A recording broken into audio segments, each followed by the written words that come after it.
Good morning. Happy New Year. Listen, I'm still going to say Happy New Year this whole week because yesterday there was a conversation around when do we stop saying Happy New Year? And someone said we never stop. We continue until the following year. So Happy New Year to you guys.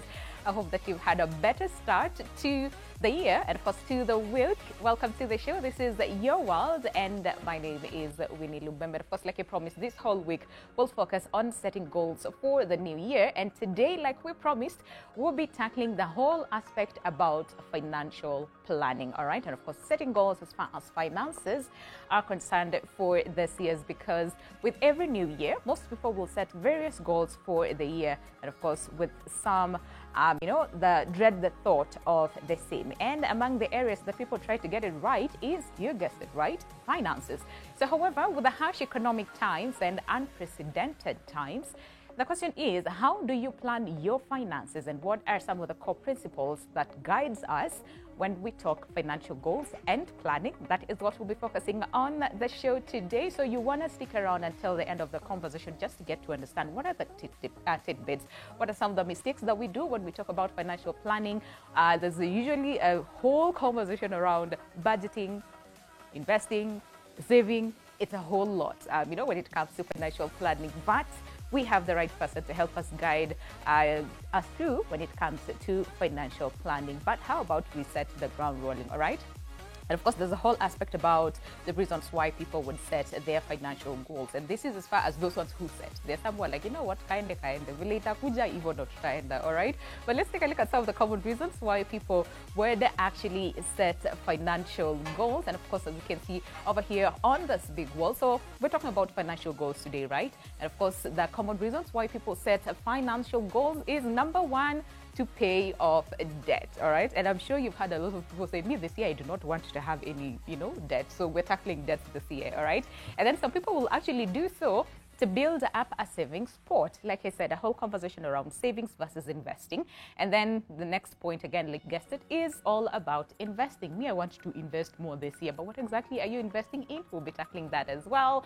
And the people would actually want to start a business, all right? And then there's also the question of pay off mortgage and build a pension pot. And we also have this group, Gen Zs, who do not want to work forever. Then they want to retire by 35. I had a guest who said, me, by 35, I'm out of this whole, employment thing. So some people would actually, set goals, and that is as far as early retirement or actually go part-time when it comes to their jobs. And last but not least, we have achieve financial security. All right. So all these areas is what we'll be tackling on our conversation today as far as financial planning and, of course, setting goals for the year as far as our finances are concerned. Like I said, you do not want to miss any part of the conversation. We have the right person for you. But at the same time, we have a question for you, all right? And of course, the question is, what financial lessons did you learn in the year 2022, all right? Once again, what financial lessons did you learn in the year 2022? As per usual, you know the drill by now. Engage with us. That is at NTV Kenya, at Lubembe_Winnie. That is on Twitter. Remember, the hashtag to use is Your World. And on Facebook as well, it is at NTV Kenya. So make sure that you engage with us. And of course, let us know what are some of the lessons that you learned in 2022 as far as finances are concerned. So again, what financial lessons did you learn in the year 2022? That is, if you learned anything, all right? And I know majority of us will be like, yes, economy, the high cost of living, a lot of things happened. So, but like we say, or we always say, with every experience comes a lesson. So what lessons, that is financial lessons, did you learn when, in 2022, despite everything that happened? What are some of the lessons that you learned that you wish to carry to 2023 or not to carry at all? So we'll be diving deeper into that conversation. Like I said, we have the perfect person to help us understand all matters finances. How do we set our goals? What are some of the mistakes that we do? And how do we rectify them? Susan Wanjiku, personal finance coach and founder, The Legacy Hub. It's so good to have you this morning. So good to be here. How are you doing? Oh, I'm good. Excited for the new year, definitely. I like that. Yeah, I like the positivity of the same. Excited about the year. So we're going to say Happy New Year. Happy New Year. You are our second guest for the year. So karibu sana. Thank you. And of course, Susan, based on the reasons that we have highlighted, people set their goals based on some of those reasons. Yeah. Plus so many others, again, that, you know, we might actually mention as we continue with the conversation. Are these valid reasons why we should set our financial goals? Oh, definitely they are. Okay. I'm such a big advocate when it comes to making your money work for you. All right. And why you need to set financial goals is so that, like, in this year, you're able to, I think the most important question to ask is, what would I want my money to do for me? That's ideally what financial goal setting is. In 2023, what would I want my money to do for me? Okay. Right? So all those reasons are valid. If this is the year you want to start building a retirement fund, that's what you'd want your money to do for you. Other reasons that maybe were not there are more, or rather less common. People would like to travel. I mean, right? Listen. That's a goal. I think because when we talk financial goals, we just really, it's not like these things are not important, saving, investing, debt freedom. But I think when you look at it more holistically, it stops being so intimidating. Yes. Right? Yes. You realize, oh, I actually want to, let's say, upgrade my wardrobe this year. That's a financial goal. Okay. Anything that needs money is a financial goal. Okay. Yeah. Here's my question. And I like the fact that you mentioned some of those things, and like you said, there's so many reasons, you know, why someone would want to set their financial goal, right? But most of the time, we don't consider these things important. If anything, it's a luxury. For example, you know us, traveling, it's traveling to the Nagoshago, right? But so we don't really consider that as important. You know, so we just think, okay, debt to settle, savings sour, investing sour, open a business sour. So we consider those important vis-a-vis this other areas where you're saying, me, I want to travel, me, I want to upgrade my wardrobe, me, I want to maybe, you know, upgrade my car, for example. So we don't consider those important. And there's something that you mentioned, which I think is very profound, is what do you want your money to do for you?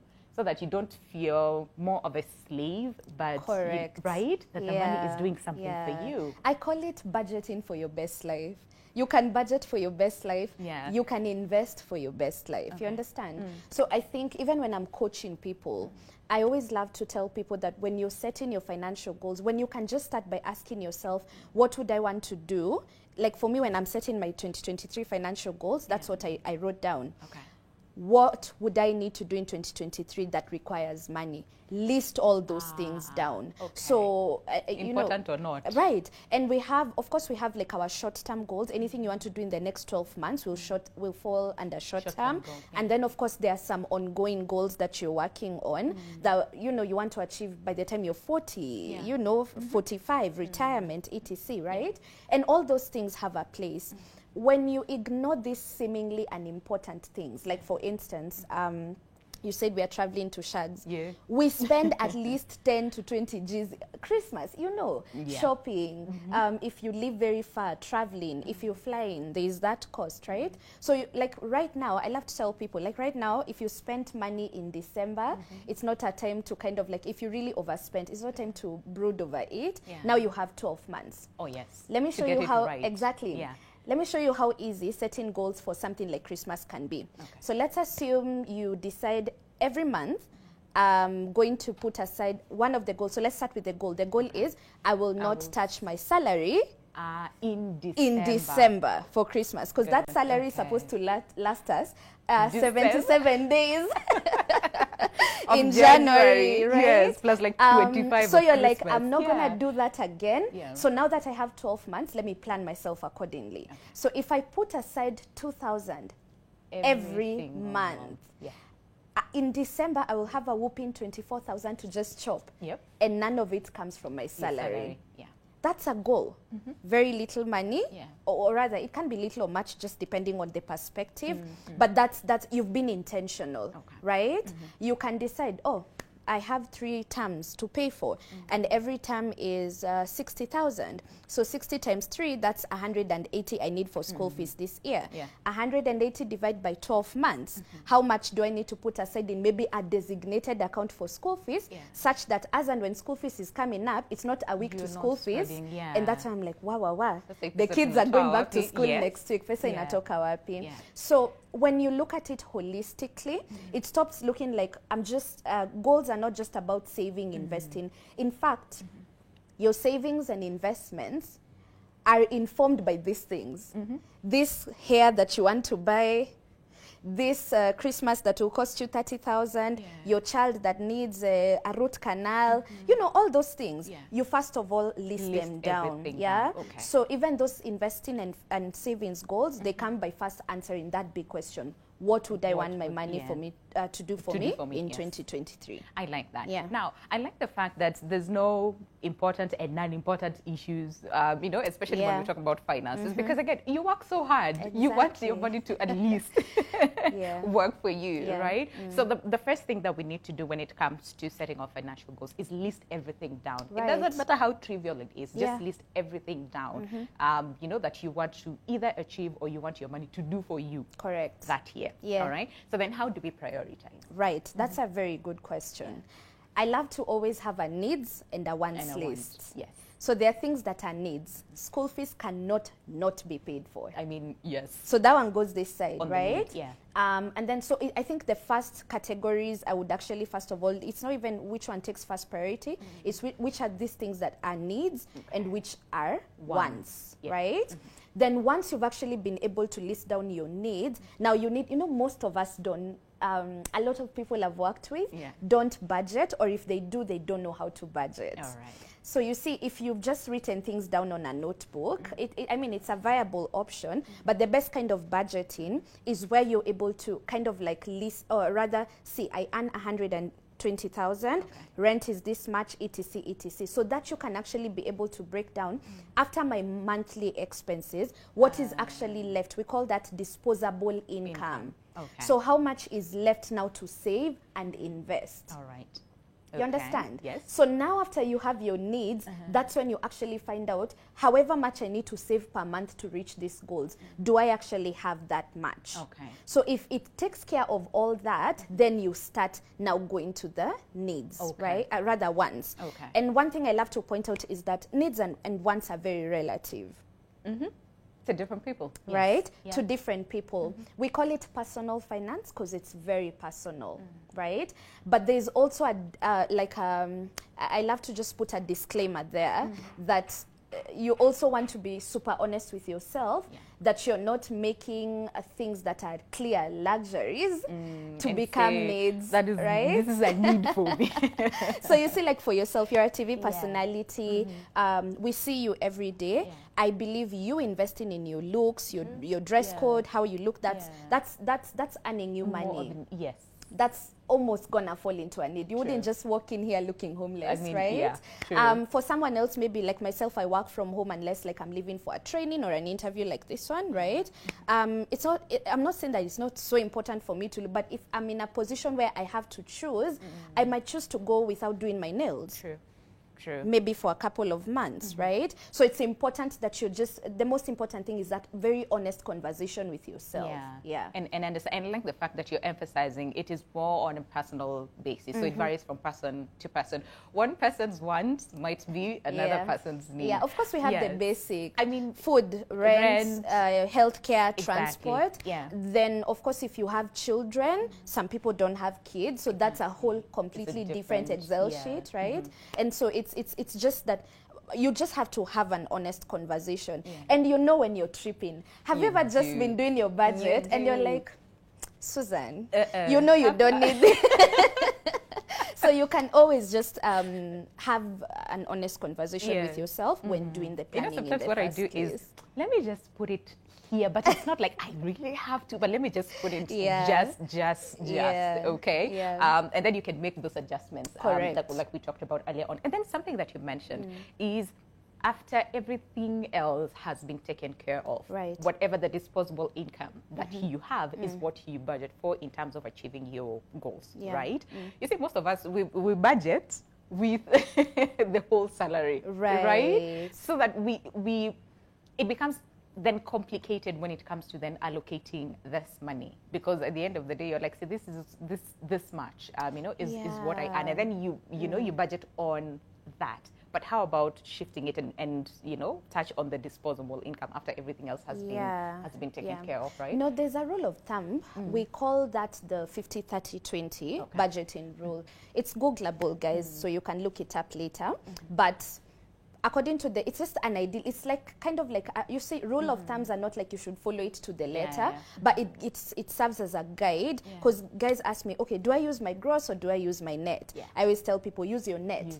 Your net is what's hitting your bank account. Your gross has KRA money, it has NHIF and all that, So when you're calculating your 50-30-20, you want to use your take home, whatever came to your account, right? For the business people, because we have self-employed people like myself, you use like whatever it is that you're paying yourself as a salary. And if you're not paying yourself a salary, I mean, listen, people say, I will invest in this, for example, a company, you know, and then allow the money to grow. And then I will start paying myself. I didn't start paying myself. I'm now like on the 3rd year of my business coach, rather my coaching business. And I just like, I mean, I figured it out after like 1.5 years, like how to put myself on payroll. So it helps with money management, because one of the struggles of budgeting with self-employed people is actually the fluctuating income, right? So I always tell my business clients, people who own businesses or who run side hustles, is that you want to budget on your bare minimum income, not dreams. So you don't budget for money you don't have. So when I'm budgeting, I've done my business for 3.5 years now, so I know on a bad month how much my money makes, or rather my business makes me, right? So my bare minimum income should ideally be able to cover my bare minimum expenses. You understand? So whatever little my money, rather whatever little money my business makes me, should on the bare minimum be able to cover rent, at least transport and food, the least. So if I know my business makes me 20 Gs, what business do I have living in a house where I pay 40,000? I mean, come on, guys. That's just a bare minimum, right? So back to guys who are maybe salaried, and this is also as long as you're earning, 50-30-20 dictates 50% of your income takes care of mandatory bills and expenses. These are what we are calling needs. That's your rent, your transport, your tithe if you tithe, just your needs, things that must absolutely be paid for. All right. Then how I do it, the 30% goes to savings, investments, and debt repayments. And that's something that I love to tell people. You see, what we are very used to is that kwanza you pay bills, then you say, ikibaki nita save, nita invest, nita lipa deni. How many times have you lied to yourself you'll do it? I mean, if you don't do it intentionally, if saving is not on your budget, you won't save. If paying that Tala loan is not part of your budget this month, you won't pay it. You understand? So, and then the 20%, because I mean, again, you said we are working hard for our money. That goes now to your wants. That is your michangos, because no one ever died because you didn't changa, right? That's for your baby showers. You know, women, baby shower, bridal shower, birthday, everything. Housewarming. That is for your eating out, your KFC ordering in, your Karura walks. You know, just you see. So your budget should ideally be structured in such a way. If I was earning 100,000, what does that tell me? My needs need to be covered by at least 15. So if I'm using 80, that's a slight indication that I'm living above my means. I have two options: downscale or make more money. And yeah, we'll come back to the whole question about you know, living within your means, and what exactly does that mean? Because again, like we said, it's different for different people, right? Based on their needs versus wants and all those things. But coming back to the whole question about budgeting, you know, and I like how you break it down.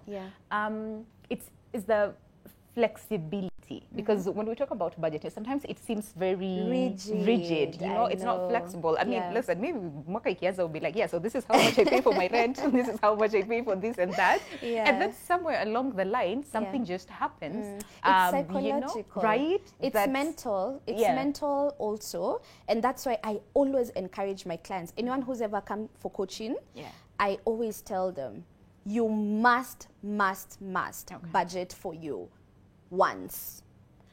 It's psychological, because the only reason you feel like budgeting is restrictive is because the way you budgeted was restrictive. Landlord may decide to this month, right. To and it's not much. Like I remember when I was employed, I used to earn 40 Gs. Okay. Gross. Okay. Okay? Yes. Sijakatwa, HELB, NHIF, NSSF, pay. Yeah. So my take home was 29,000. All right. Luckily, I was still living at home at that time, of course, assisting with bills, but I was still very limited. Nonetheless, I had 1,500 going to my Stima Sacco every month. I had 1,000 going into my money market fund every month, and I had 1,000 for enjoyment. However enjoyment will look like that month, whether that is, I really remember going to the Chicken Inn and getting, you know, that pizza pie for 290 and a soda. That's less than 500. Then, you understand? So I'm just saying, the more you earn, you see, however you behave with 29,000, believe me, is how you'll behave with 290,000. So you want to start developing or cultivating that, like, just, again, what would I want my money to do for me? So if you do not want your budget to feel restrictive, I love to tell people, budgeting is not just a list of bills, because that's how most of us budget. Ukiandika rent, internet, unasema ni my budget. That's not budgeting. See, I budgeting, I love how Dave Ramsey puts it. He says, budgeting is telling your money where to go instead of wondering where it went. So if you want your money to go to your hair, then you tell them, you know, and of course we are aware that of course sometimes you have, again, another challenge is whether you're having, like when you're having issues budgeting, it's whether you have an income problem or a spending problem. So there are people who genuinely just have an income problem, the money is not enough, and I always tell people, when you know you've done everything, like budget na ujenda kwa once na pesa imeisha. Because that's a reality for most Kenyans. For most people, that is what exactly so happens. I wouldn't necessarily now start telling that person, oh, you're not budgeting right. You need to know where the challenge is. And more. I like what you said earlier on is you know, jite kamkutano and be very honest with yourself. All right, how about we take a break? But of course, when we come back, there's so much ground to cover as far as financial 2023 financial goals is concerned. But don't forget the question that we're asking you, and that is, what financial lessons did you learn in 2022? We'll be coming back with more of your feedback. Stay with us. This is Your World.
His eggs are huge as for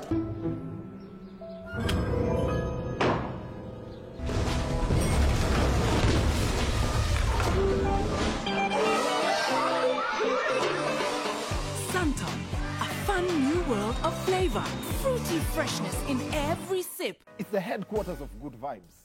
So I should just kneel and begin to call on Jesus because I'm a bishop.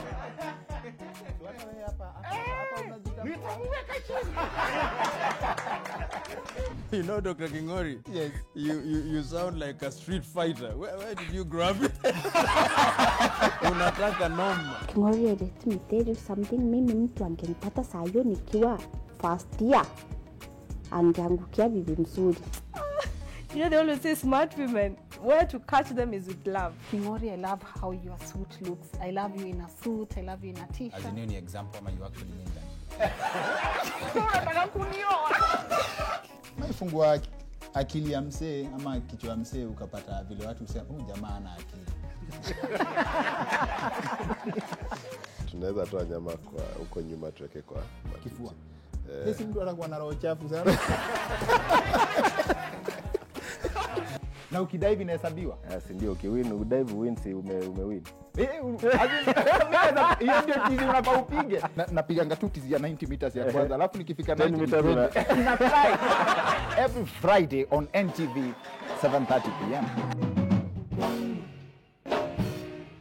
Do everything you can to find out who's behind all this as soon as possible. I will. Dad, I give you my word that I will. And I won't stop till I've discovered what really happened. I take it that you have been paying our debts? Didn't I tell you I'd pay you back with interest? So of course I have been paying off all our debts. What can you say about the rumors going about that the individual who is behind this unfortunate incident is a member of the De La Vega group and that he is none other than Sir Carlos De La Vega? Ma'am, where did you get that information from? Forever my love. Tazama Q kwenye Rembo TV. Nenda wapi? Leave me alone. Recharge and get upgraded. Star Times. Enjoy digital life. If what you want is a husband with a lot of money, then I'm telling you that you were mistaken. No, I didn't make a mistake with you. I made a mistake with us. Be careful of a person who is not whom she says she is. She's going to arrive in your life and cause a lot of harm. Oh my goodness, the horoscope said that? I'm really very worried now. No, I'm really worried, Marbella. Well, keep on laughing. Are you finished? You better leave her alone right now, or I will smash your face in. Hey, watch your mouth. I'm your older brother. Oh, really? Are you my brother? Hey, stop it, you two. Stop it. Heck is wrong with you, huh? Break well, you're just like your father, huh? Enough. It had to be you. This Christmas, gift yourself, friends and family with phones, more phones, and even more phones. Get up to 36% off on selected items. Offers are available at Safaricom shops, dealers, and Masoko.com.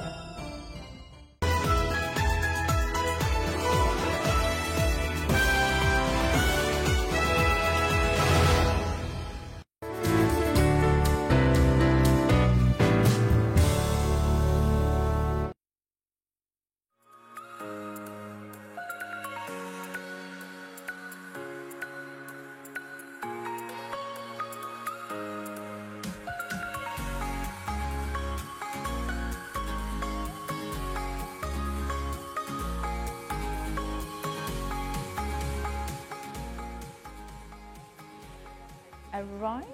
Yes. All right. Welcome back.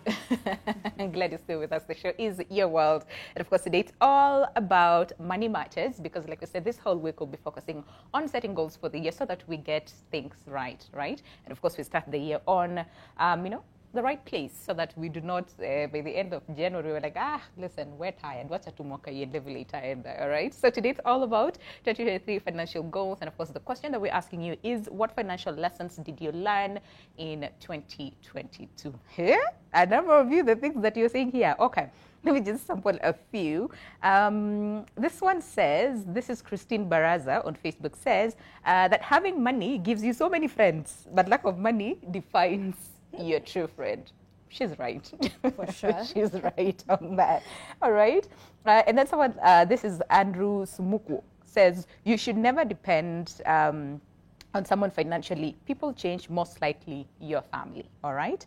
And then, so most of you are just talking about friends. So Peter and Deritu says some friends have you, some friends you have to leave them. Oh, some friends you have to leave. I mean, yeah, I see that. And then someone else says that over borrowing will kill yourself. I mean, that's true. That's true. Of course, we're trying to get better when it comes to managing our finances. And then someone else says, avoid betting in 2023. So there's so much. We're compiling most of your feedback, and of course, we'll be going through them as we continue with the conversation. But this whole question about money and friendship and family and all those, where did that even come from? Like, if you have much money, me, I'm your friend. If you don't have any money, who are you? Money is so emotional. It's so mental than we care to admit. We think it's about the numbers, like what I have in my bank account or my M-Pesa. But I mean, apart from, infidelity is not even the highest cause of divorce. True. It's money. It's money. Money. And communication, you know? So money is mental, it's emotional. I mean, that should explain why even in the African community, for the longest time, it has been a taboo conversation. Oh, yes. You cannot go, even sometimes in some church settings, unless you're preaching about tithe, you can't just take a whole sermon and teach people how to save and invest. It's not, it's almost like, what are you doing, right? That should be taught out there. Outside, even in our schools, I mean, husbands don't know how much their wives earn and vice versa. Your friend, when they ask you, when you go to Shags, I've even talked to clients who tell me, they go to city center, leave their car, then take a boda to Ingia Shags because you don't want people to think you, I mean, it's mental, it's emotional, it's, I mean, it affects relationships. That's a truth, but I think it boils down to individuals. I think how maturely you handle your money, will reflect. So let's tell people, when it comes to money and friendship, money and family, two things. Communicate. One, have boundaries. And to communicate those boundaries. All right. Yeah. So this is, and this is, we're talking about sort of like black tax. Even in black tax, communicate. Like, I'm like, I see people posting, oh, you know, I'm sending so much money. I'm like, make noise where it matters. Stop telling us. You need to talk to the people you're supporting. No, really. And especially coming from someone who, I do support my family. There was a time that it was a bit complicated. But like, once I learned how to communicate and be like, I can only just do this much. Up until here. And then when you draw the boundary, don't also violate your own boundary. So if I tell you guys, I can only do 10,000 per month, come rain, high waters, I'm just doing the 10,000. Because when I say 10,000 and you know there's a button you can push for me to give you more, then I mean people can't respect boundaries you don't So like for me, other than instances of like, of course, health emergencies, death and stuff like that, I stuck to this is how much I can do, right? So I am a Christian.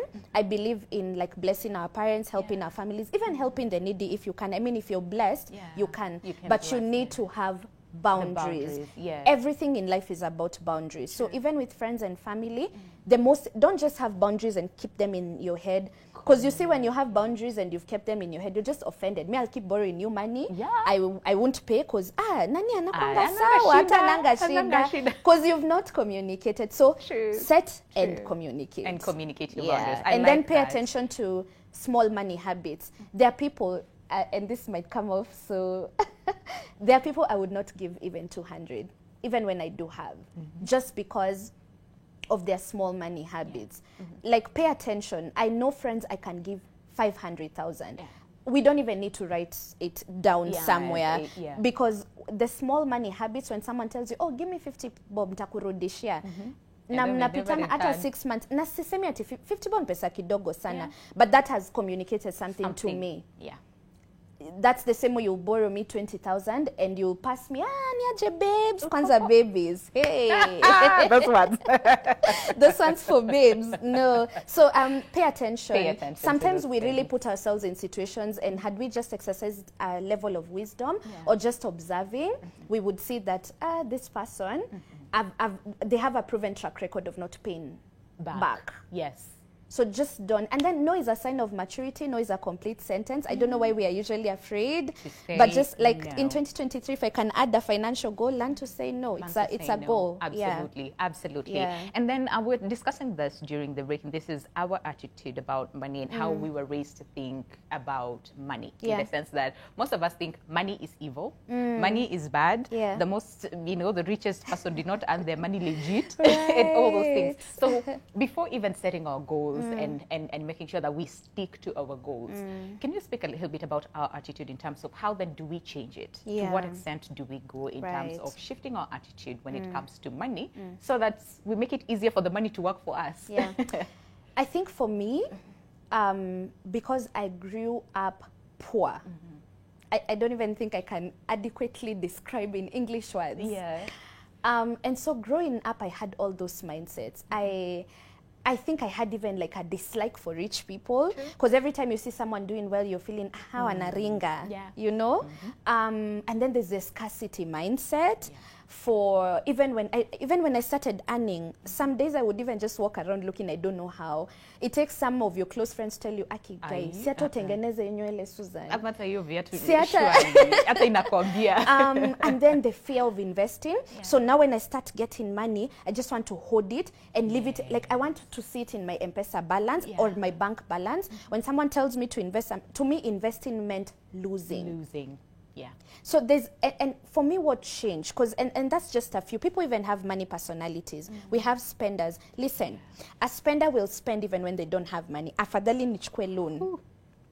But I'll spend. Ati tumeenda out. Alafu kwanza mimi ndo nachafua meza. Like there's just that if you have a spending person, most sanguines, if you know about the temperaments, most sanguines also end up being spenders because of that people pleasing thing. In fact, I love to I think I've said this here before. Like Nairobi fascinates me because it's a city full of broke people trying to convince other broke people that they're not broke. Like it's just, if we were honestly genuine with ourselves, like most of us would not even live where we live or drive the cars we drive. It's just that people pleasing. There are people who are hoarders naturally, either because you experience a lot of loss, so unapenda tu kushikilia do yako and stuff like that. So all that is money mindset, all that is attitude. Now what changes it? Because I think that's the question. For me, what changed it was realizing how much it was costing me to have the wrong money mindset. And I love to tell people this. Your success in finances in 2023 and forever is 80% head knowledge, rather, sorry, 20% head knowledge and 80% your money mindset and your money behavior. Let me prove that to you. How many of us know we should save, invest, get debt-free? I mean, like you have the head knowledge, but you just never do it. In fact, you even handicap budgets, you wrote New Year resolution goals, but by March, that stuff is stories. You're laughing. You're like, hey, ati nilikuwa nimesema nitasave 20K. By how? The statistic that we did yesterday, you know. A statistic we actually looked at yesterday said by February we're done. It will be done. And it's because we just, I mean, head knowledge is good, but nowadays we live in an information age. If today you went on Google and you said, I want to get financially literate, there are people like myself and so many other people that have YouTube channels, videos, resources, templates. So the head knowledge is okay. But what we don't realize is that that just contributes to 20%. If I don't train myself discipline, that's behavior. If I don't train myself to say no, that's behavior. If I don't understand there's such a thing as freedom within boundaries, yes, ni pesa yangu, there's that freedom, but there's how I should spend or how I should distribute it. So I think you need to first of all figure out, why do I feel about money the way I feel about money? Why do I think people can't earn money legit? Why do I hoard? Why do I spend so much? A lot of us need like more of introspection and maybe even therapy than a budget. Because if you can sort out whatever is going on with you, then it becomes really easy to apply the head knowledge that you have. So when I realized that I can work and work and work. Have you ever met very hardworking people that are poor? It's not about how much hard work you have. It's, I love to tell people, the information about money that will help you is the information that you apply. Yes. Don't just have the information within you. I love to tell people, if this year you can just do 3 things. Have a working budget, an actual written budget. Stick to that budget and pay yourself first. By paying yourself first, it's when you decide, okay, 10% of my earnings, I'll be saving this. And paying yourself first is when salary hits, before you even do anything else, kwanza you toa that 10K and send it where it's supposed to be. And then you jipanga with whatever is left. Just those 3 things will accelerate someone in a year more than with a wrong mindset you would do even in 5 years. Right? I like that. So application makes all the difference all the time. Absolutely. And I like the fact that, again, it's important. Yes, we can tell you, this is what investment looks like. This is what you do. This is how you notice a good investment versus a bad investment. But if the mindset is not right, all those things, itakuwa two story. No one can cure your mindset. No one can cure your mindset. So let's just start from there. I think that is the first thing that we need to do this year. That is 2023. Change your mindset, when it comes to finances and money and what money is supposed to do for us. Haya, let's get practical, right? And especially when we're talking about saving and investing, because again, we've had this a lot over and over and over again, that Kenyans' saving culture is wanting. There's a very, very big we're problem. Improving. Right? I mean, we're trying. We're trying, yeah, but in my nature yes. of work, because I coach on a full-time basis, I'm starting to see a shift, if you ask me. And that's a good thing. Yeah. You see, we have apps nowadays like Core, etc. Like there are quite a number of people that are coming up with, oh, you know, you can put a little bit here and a little bit there. But it's definitely one thing. Okay. But I've seen an improvement. A bit of a progress. Yeah. So when you're thinking saving and investing, where do you go, right? Yeah, because a lot of people actually debate on the same. Do we save or do we invest? And which is better? Right. You know, like those aspects. So just help us really understand when we talk about saving versus investing. Right. Yeah. So saving is capital preservation for future use. Investing is capital multiplication. When you're saving, you're just saving for like rent, you're saving for school fees. When you're investing, you want to multiply your money. Now, I love to tell people you can't be a good investor if you're not a good saver. Because what you invest are your savings, right? So I always love to tell people, if you're literally starting from the beginning, first of all, start by budgeting, identify how much you have in disposable income, then start saving. 3 important things to save for. An emergency fund. Oof. Yeah, let me just write that down and then we will go through them. If I lost my job today, right now, how long can I survive Nairobi? So an emergency fund is just a savings account where you saved up a minimum of up to 6 months of your total living expenses. Most financial planners will recommend 6 to 12 months because you're also looking at the job market and kind of like figuring out, okay, if I lost my job, how long would it take me to get another one? Bills don't care also. So they still need to be paid or nirudi ushago, right? So that's, I love to tell people, the moment you get, if there are Gen Zs, young professionals listening to me right now, like that's the first thing you should do when you get your first paycheck. Set up an account somewhere, put aside some money, ensure you build up. So if your bills are worth, say, 60,000, 60 times 6, that is around 360. You need to have 360,000 stashed away somewhere. If you don't have an emergency fund, you are literally one emergency away from a financial crisis.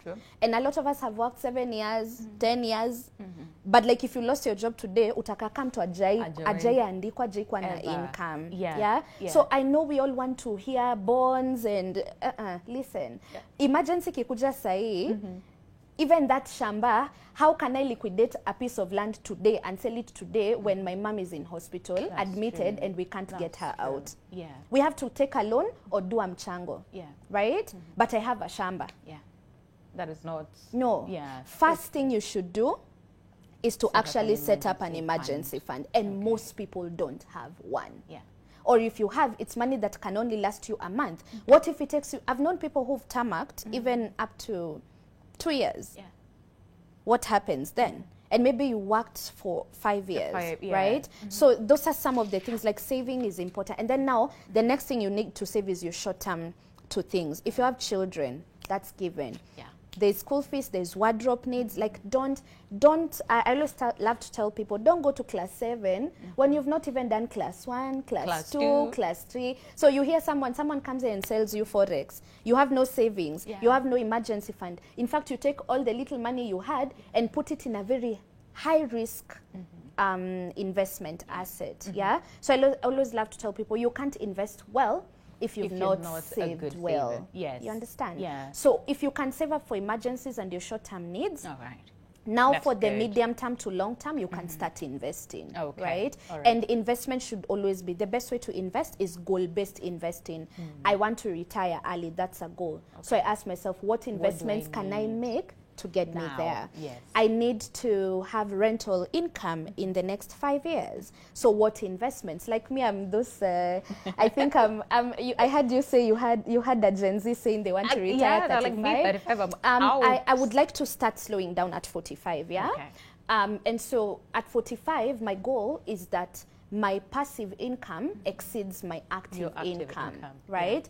That gives me permission to do what? Start slowing down, right? So all my current investment choices are geared towards that one big long-term goal, that by the time I'm 45, my passive income starts to, so now I can you know, choose to take some jobs or not take some jobs. So I'm doing the stock market for passive income, bonds for passive income. In my own business, I've created a passive income model. And this is something I love to tell business people. You can earn passive income from your business. Now I'm seated here, but like I have products on my website. People can buy a budget tracker, an investment class, and I'm making money in my sleep. Right? So that's when you have a goal. Most of us are confused about where to invest because you just, hey, now I'm invest happy. It's like, no. Listen, the conversation that we usually have, tunaanza kusave na tunaanza kuinvest. So we don't really, you know, go down to understand. So why are we saving exactly? And if you why can are get, we investing? if you can get your why right, you will. Now it's easy. Even when you come to a coach like myself, you tell me, these are my goals. This is what I want to achieve. Now, where should I put my money to ensure that in the next 10 years, I'm here, right? So the best form of investing is what we call goal-based investing. I like that. All right. And you also mentioned high risk. All right. Most of us, ukisikia kwanza high risk, you're like, hold up, wait, what? That was, I thought it was, you know, on this other end. So that when it comes to assessing the risk before deciding to put your money there, right? Good question. What does that look like? Right. Oh, due diligence, due diligence, due diligence. Where the issue is. Do you know how Kenyans invest? Kenyans invest on referral basis. Yes. Ni kama ulinunua hiyo nguo wapi? Wacha I love to tell people this. There's no such thing as a risk-free investment. I mean, even putting money in a bank has some risk. So we've known banks that have shut down, right? So I always love to tell people, conduct due diligence on the firm or the company and conduct due diligence on the product also. All right. Okay? So what does due diligence look like, right? First things first, what is the risk of this investment? Okay. It's either high risk, low risk, or medium risk. And we know low risk, low return. Medium risk, moderate return. High risk, high return. So you can't also put your money, say, in a money market fund that is a low risk. In fact, I deal with so many of my followers online because I'm such an advocate of putting your money in money market funds. And then someone comes and tells me, oh, coach, you told us to put money here and the return is so low. But I'm like, it's a low risk asset. Yes. So and it's low not like return. That is your long-term. No. It's just, and you should have a mix of all. Don't put all your money in just low risk because you will never like make good returns. But also you don't want to put all your money in high risk assets. So what is the risk of this asset? What is the return? Risk and return, you need to understand. And by return, you know, what's the percentage? Is it annual? Is it monthly? And then, of course, investigate on costs like management fees, transaction charges, and stuff like that. You also would want to know whether the product and the company is regulated by the Capital Markets Authority and the Nairobi Securities Exchange. If it is SACCOs, people like Sastra, right? So look around regulation, who owns the company, how long has the company been in existence, and just investigate what people who've worked with them before are saying online, right? So not every rumor is true, but in every fire, I mean, where there's smoke, there's a fire. So pay attention. I love to tell people that it's not my job as an investor to know what's happening in every Kenyan company, but it's my job to know where, rather what's happening in the companies I'm invested in. Right? So just don't be a lazy investor.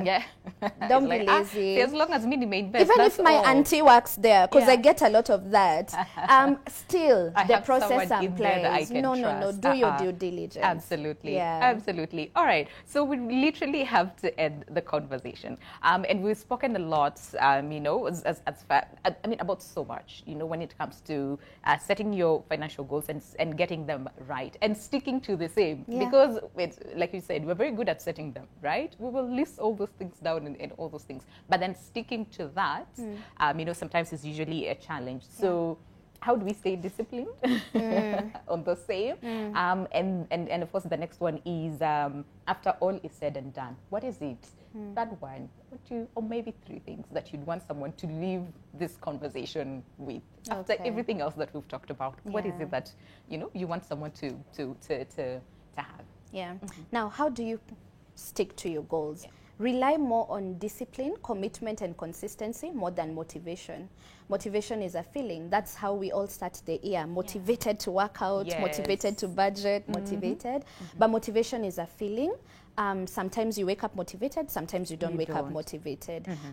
So set up systems and structures for consistency and discipline. So if I know I struggle with saving, put a standing order.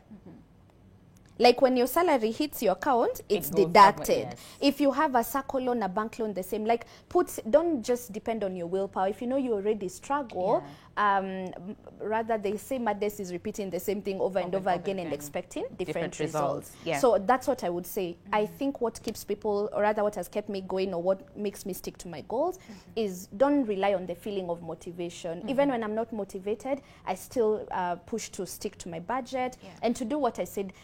Just normalize keeping promises to yourself. Sure. Yeah. 3 things maybe. Very quickly. In like 30 seconds. I think just honestly change your mindset on money.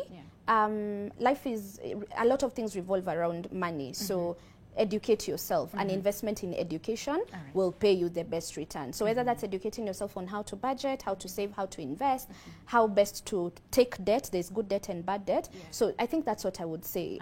Educate yourself. Educate yourself. Yeah. And that is the most important thing.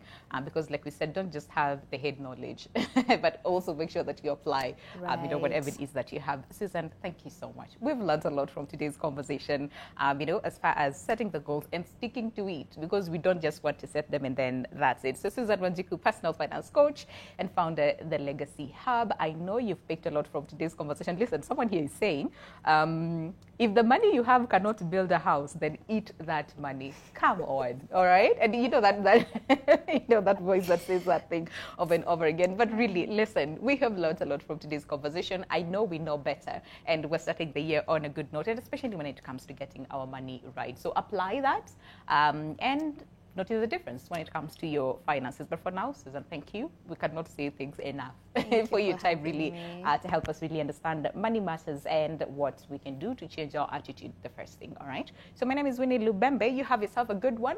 I will see you tomorrow morning. Remember, like we said, the conversation continues on getting the year and starting the year right. So tomorrow, it's all about careers. So for all of us who are thinking, maybe you want to change your career, maybe you're just getting into that career and you're thinking, okay, so how do I navigate? How do I get my goals right as well? Tomorrow, that is what we'll be talking about. And of course, we'll have Joanne, the career coach, to help us with the same. But for now, stay safe, have a good one, and see you tomorrow. Goodbye.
Fruity freshness in every sip. I can't waste time, so give it a moment.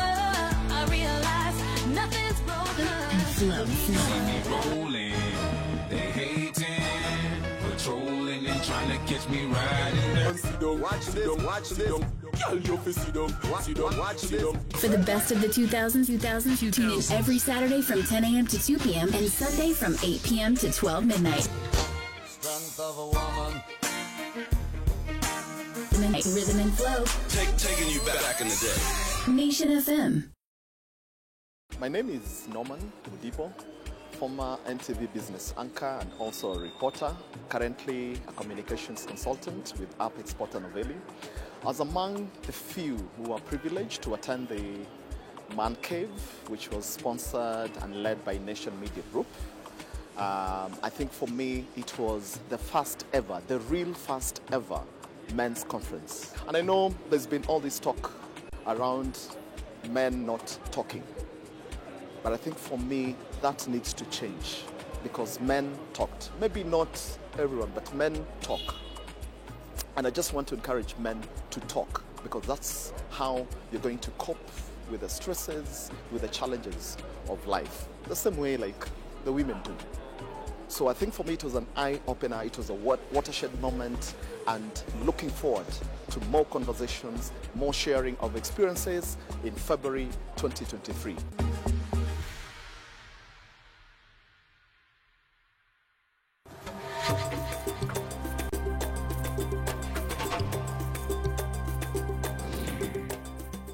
Droughts and floods have reduced Namibia's agricultural output and threatened its sustainable economic growth. But now the country is exploring seaweed as a potential solution to climate change.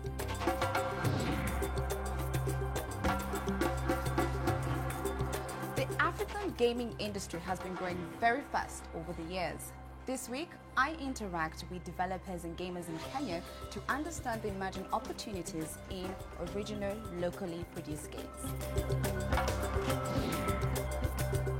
These Senegalese divers are looking for life, but most of the fish they find are dead.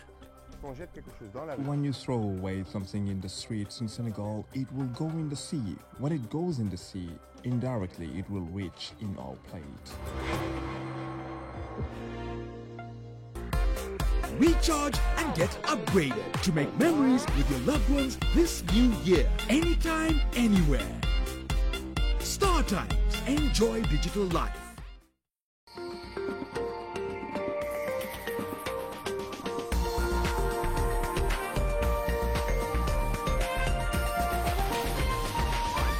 NTV, turning on your world. The following program has been rated GE. It is therefore suitable for general family viewing.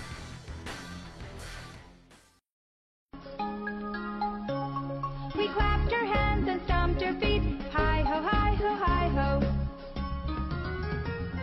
A rig-a-tick-tick and away we go. Away we go, away we go. A rig-a-tick-tick and away we go. Hi ho, hi ho, hi ho. How are you doing? Welcome to yet another awesome episode of Generation 3. My name is Trisha Dera, and here are today's highlights.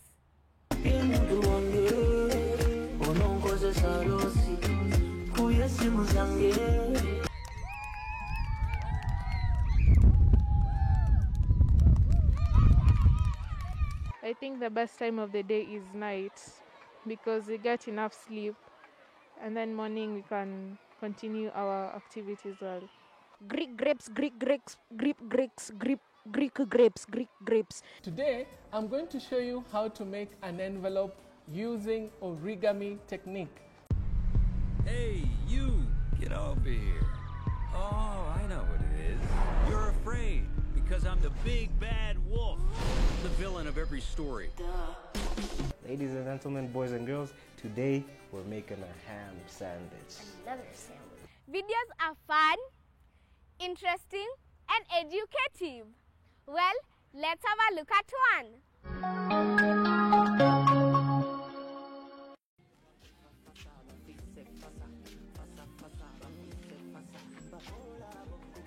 Afande, uyaja. Over. Afande, uyaweza kuona over. Hey, okay. Kingi gani?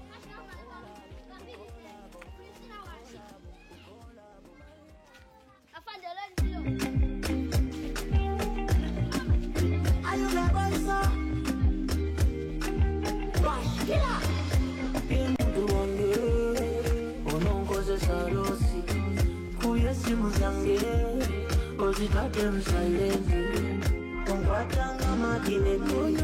Your body magnetic.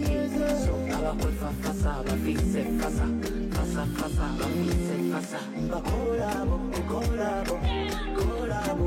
collabo.